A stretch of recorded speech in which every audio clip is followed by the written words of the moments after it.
Hello, good morning. So, nandito ako sa garden kasi magre-repot sana ako ngayon.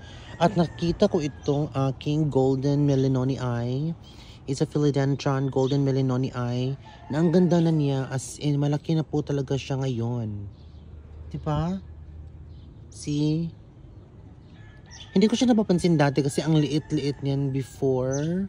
Pero ngayon, medyo malaki na siya at ang ganda pa niya. Love it. At meron din akong nabiling halaman dito nung isang araw. At hindi ko ito nasama sa video kasi na-busy po ako. Ito po yung... Ito siya. 'Di ba? Ang variegated anthurium foliage. Ang ganda nito. Niripat ko na siya. Ang ganda ng variegations po niya. Nakakaloka talaga siya. 'Di ba? See?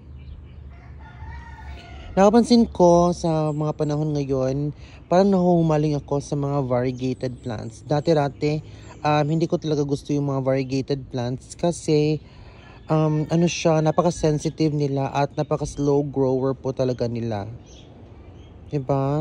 At meron din akong isang variegated na anthurium dito na nag-stop na ng grow.